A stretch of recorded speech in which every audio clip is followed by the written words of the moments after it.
Hello everyone and welcome to a special episode of Pupcorn Mewvies. Today we're taking a look at the underrated classic, well the cult classic actually. Yeah. It's really gotten some steam. This is Scooby Doo on Zombie Island. Dun, dun, dun. Okay. But really. Bless you. We got our own little Scooby Doo in the studio here.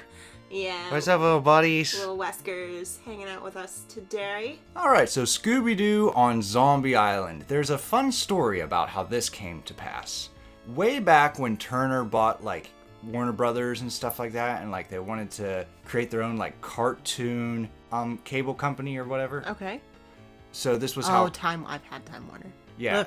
So they made like Boomerang, which eventually went into like Cartoon Network, where they wanted a channel that was just nothing but cartoons. Okay. And before they could actually make the cartoons, they did reruns of like old Hanna-Barbera, one of the most popular ones being Scooby Doo.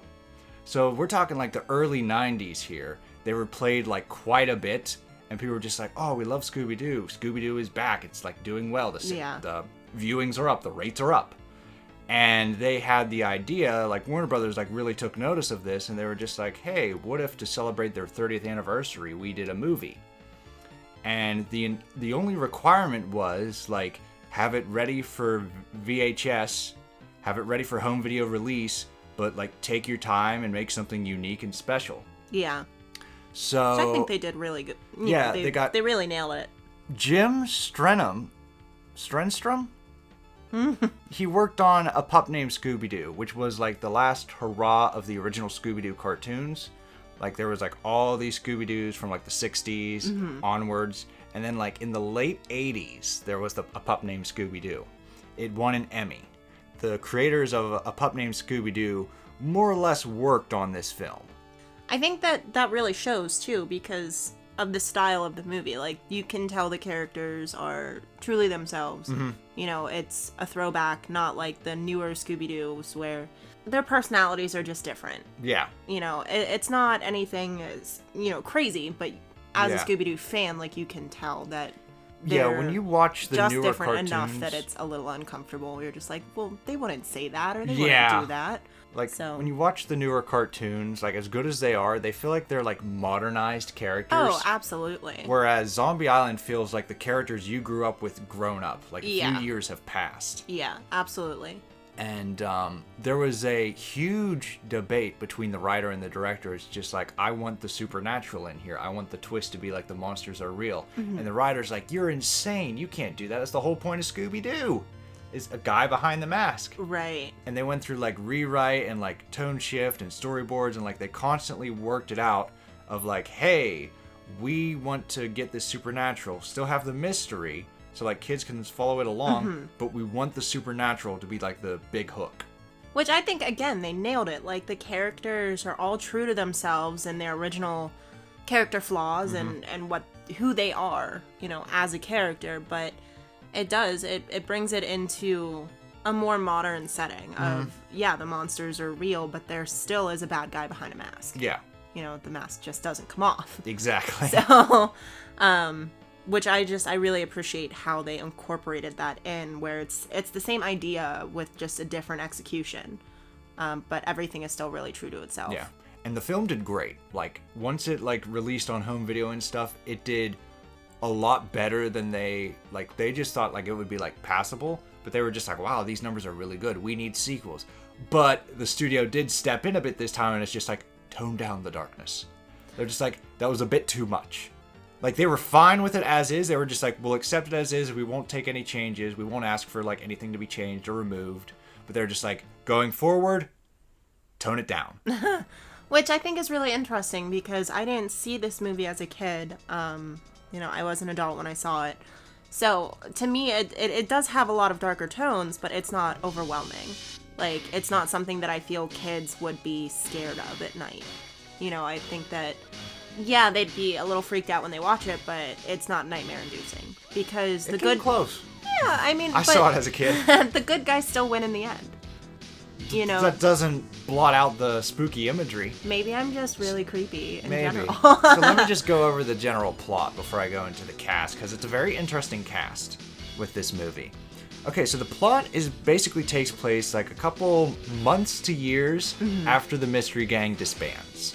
They get fatigued, the same as the audience. They're fatigued by it's just a guy in the mask. It's like rinse and repeat and recycled. So they all go their separate ways. Velma owns a bookstore based on the mysteries that they solved. Yeah. So she sells actual stories. Scooby and Shaggy, this one's ironic. They work at the airport to like sniff out drugs and like illegal substances. Zoinks! They mostly get food though, because you're not allowed to have food cross borders. So but like it's a So the adults know that like, okay, Scooby's now a drug dog, but all they find are like wheels of cheese and sausages. But they got the munchies, so it's like so good. It just works. And Daphne is more or less our protagonist in this movie. Yeah. Because she owns her own news station. She owns her own show. Yeah. It's kind of like a talk show with news. Like, I don't get the feeling that she's like a news broadcaster because it's all her own story ideas. Yeah. Like, she's making the news. It's not like, today, what happened downtown? You know, it's more kind of like 60 Minutes-ish. Okay, yeah. So she has her own 60 Minutes, and Fred's the producer. Yeah, Fred does everything. It's Daphne and Fred, and Fred is Fred. everything except for what Daphne does. Like, he's the pack mule. He's kind of like going with the flow for most of the part. So I think that that's interesting. It's kind of like character development for Fred. Well, yeah, he's in a very supportive role, and it really works to his strength. Absolutely. So they're tired of like finding all these monsters that turn out to be people, and they decide go in their separate ways. It's Daphne's birthday. Yes. And Fred decides to get the gang back together because they all miss each other. And they're like, let's just try it again. Try to find like an actual, like real exciting ghost story. Yeah. Montage, nothing really happens, but then like they get a lead from Lena to this haunted mansion that has ghosts and stuff like that. Yeah, so they're like, in the montage we see them going through the same motions of just finding people in masks again, and you see them getting frustrated of like, maybe this was a mistake, you know, maybe ghosts aren't real. They go through all of those emotions that they have, and they're talking about it at a market, and that's when Lena comes in and, you know, she apologizes, hey, sorry, I didn't mean to eavesdrop on you guys, but, you know, I actually know of a place that's really haunted. Yeah. And the movie really kicks off from there because they go and they find like these weird cats that pisses off Scooby.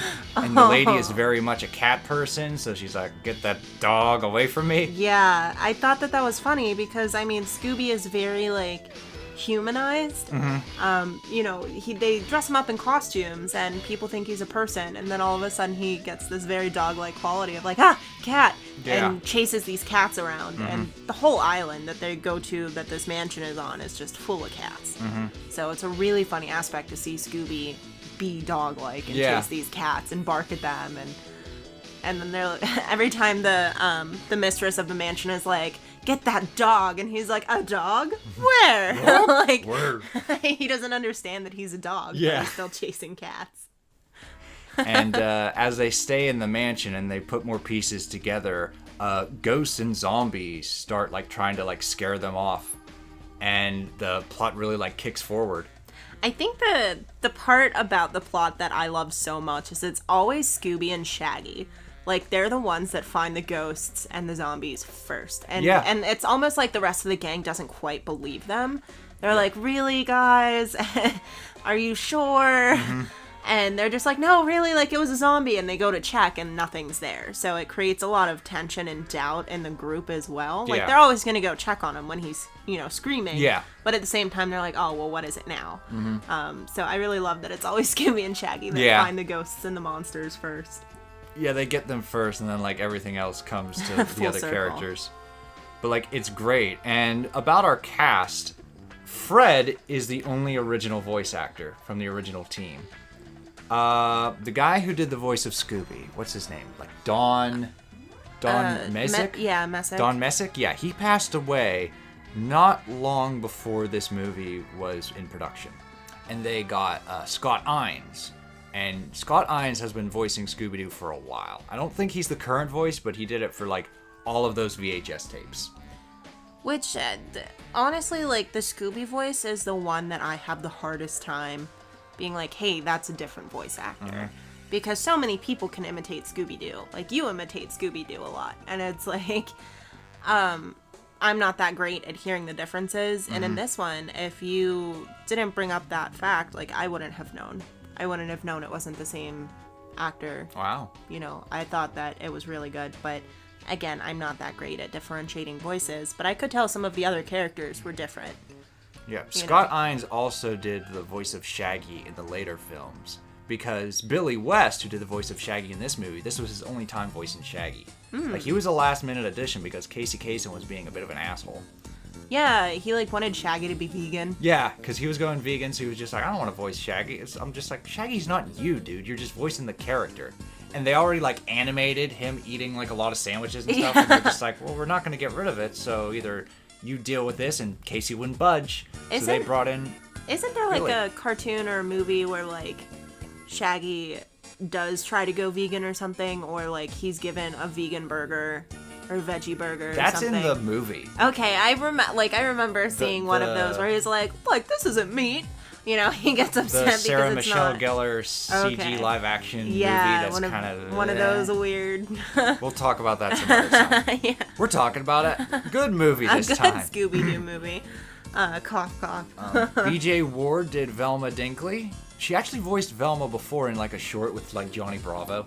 Okay. Like Johnny Bravo did a crossover with the Scooby Doo characters, and there's some funny scenes where they both get bumped into and they lose their glasses. And Velma's like, my glasses! I can't see without my glasses! And Johnny goes, my glasses! I can't be seen without my glasses! So it was a parody, but it was like so well done. So like B.J. Ward came back. Adrienne Bordeaux? No. Mary Kay Bergman was Daphne. Okay. I was gonna say Bordeaux was Simone. Yeah, Bordeaux was Simone. She plays because, the mistress of the manor. Yeah, and she is well known as Catwoman in the Batman animated series. Which is a little wink, wink, nudge, nudge. If you've seen the movie, you know where this is going. Tara Shardnoff, also known as Tara Strong, she was Lena Dupre. You know her as Timmy Turner. Oh, no kidding. Okay. Yeah. Like she does a lot of cartoon characters, but you'd probably know her best as Timmy Turner. Yeah. Okay. I love it when women voice little boys. I don't know why. It's just hilarious to me. It's easier. Oh, yeah. I definitely think so. The entire cast of Rugrats are women. Yeah. The entire cast that. with the exception of like the dads. Yeah, I did know that. Yeah. And then we have Jim Cummings, Mark Hamill. Mark Hamill is like Luke Skywalker, but he also did the voice of the Joker in the Batman animated series. So there's some real powerhouse voice actors here. Yeah, I think the cast did an amazing job. And they tried to replace Fred as well, but Frank wasn't having it. He was just like, nah, bro. Because they were just like, your voice sounds too old, too different. I think we need to get a person who's like, no, that's my voice. You can listen to the tapes. They listened to the tapes and they were just like, damn. Surprisingly, Frank still does the voice of Fred to this day. See, I love it. That is his character. Like, he actually tried to be the voice of Fred in the Scoob movie, but they were just like, no, we're doing a whole, like, New Blood. And he was just like, all right. Oh. They got Zac Efron. It's just like, all right. See, even if he did, which he didn't sound older, I think it would work in this movie because the characters themselves are older. Yeah. Like, they're not elderly, they're not middle-aged, but they Right. are adults now. They're not like the teenagers in high school that go ghost hunting and, solve mysteries. They're adults with careers and jobs. Like, it would make sense that he would sound older, even though he doesn't. I love that he also did the voice of, like, the owls and the cats yowling. He does a lot of animal voices, Yeah, ADR. that's really cool. A lot.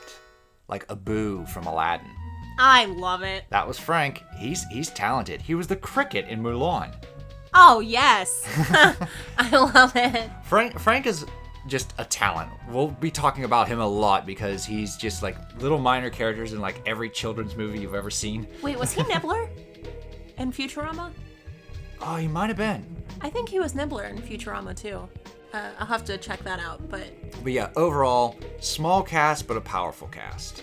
yeah. Like, they get the job done. Like, no one's pulling the weight. Like, everyone's doing a good job of, like, again, they never voiced these characters before, but they nail it.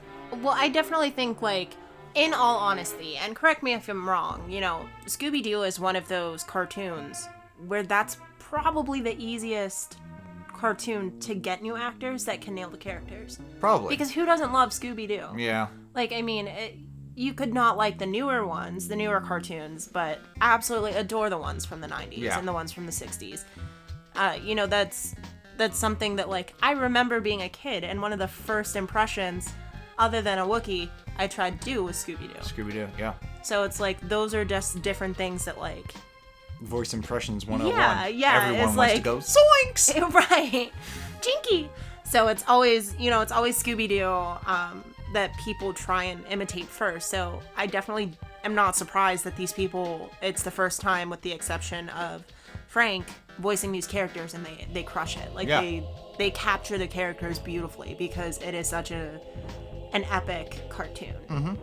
Yeah, and another interesting thing about Zombie Island that makes it very different from, especially Scooby-Doo movies nowadays, they had a Japanese studio do most of the artwork and direct some certain scenes. Okay. And, like, it really added, like, that darker tone, that smoother shade to, like the lines on the characters. You can kind of, like, see, like, how they move and stuff. Like, I think they did most of the zombie scenes. Okay. And the soundtrack. Oh, so good. Even though you got Third Eye Blind doing the intro, and it's just like, okay. You know what? It gets better as it goes along. I am not ashamed. I love Third Eye Blind. I still listen to Third Eye Blind. Like, I am not ashamed. All right. I really like the music. Sky Cycle. You know. They did Terror Time and The Ghost Is Here. The Ghost Is Here is like a nice little bop, but Terror Time ignites my soul. It's cheesy. It's kind of like kiddish, but like, it's really cool too. You can blare that shit and just go to town.